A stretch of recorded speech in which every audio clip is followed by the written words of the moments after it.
ইবনু রাজাব হাম্বলি 795 হিজরিতে মারা গেছেন। ইবনু রাজাব হাম্বলি তিনি তার কিতাব লাতাইফুল মাআরিফে বলেছেন যে এই রাতকে কারা উদযাপন করতেন, বেদাতের ফতোয়া কাদেরকে দাও এখন বুঝে নাও।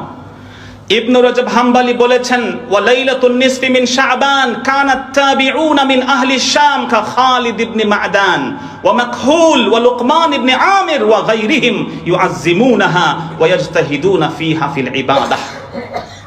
তাবেঈদের মধ্যে গোল্ডেন এজ যাদেরকে আল্লাহ রাসূল হেদায়েত প্রাপ্ত বলেছেন, তাদের মধ্যে শাম সিরিয়াতে 3 জন তাবেঈ তারা এটাকে খুব গুরুত্ব দিতেন। তার মধ্যে একজন হচ্ছেন খালিদ ইবনে মা'দান, তারপরে হচ্ছেন মাকহুল এবং লুকমান ইবনে আমির।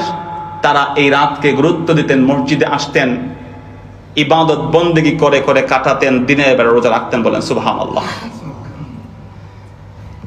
মুবারকপুরি যিনি 1353 হিজরিতে মারা গেছেন, মুবারকপুরি যিনি তুহফাতুল আহওয়াজি নামে সালাফি আহলে হাদিসদের ইমামদের মধ্যে একজন বড় ইমাম, তিনি বলছেন ফাহাযিহিল আহাদিস বিমাজমুইহা হুজ্জাতুন আলা মান জাআমা আন্নাহু লাম ইয়াসবুত ফি ফাদিলাতি লাইলাতিন নিসফি শাবান শাইউন ওয়াল্লাহু তাআলা আ'লাম। এর অর্থ হচ্ছে এই সমস্ত হাদিস যেগুলো আমি বললাম সেগুলো উল্লেখ করে তিনি বলছেন এই সমস্ত হাদিস দিয়ে প্রমাণ হয় যে লাইলাতুল বারাতের মর্যাদা আছে।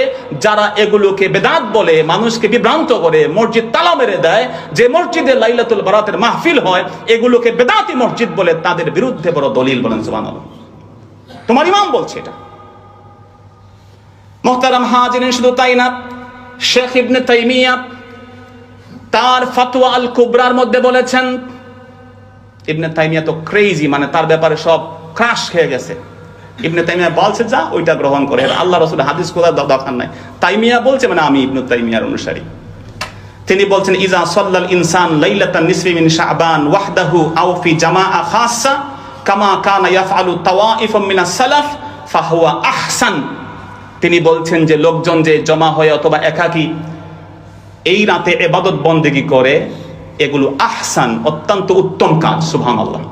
যদিও তিনি পরবর্তীতে বলেছেন মসজিদে বিশেষ যে নামাজ, যে এত এত সূরা দিয়ে পড়তে হবে, এতবার পড়তে হবে, এত রাকাত পড়তে হবে, এগুলোকে তিনি বলছেন এটা বিদআত। ভিন্ন মত থাকতেই পারে, কিন্তু এই রাতের মর্যাদাই নাই এমন কথা তো তিনিও বলেন নাই। তো তোমরা এটা কোথা থেকে পাওয়া গেলা? ফতোয়া দিয়ে দিছে এক রোজা তোমার জাহান্নামে যাওয়ার জন্য যথেষ্ট।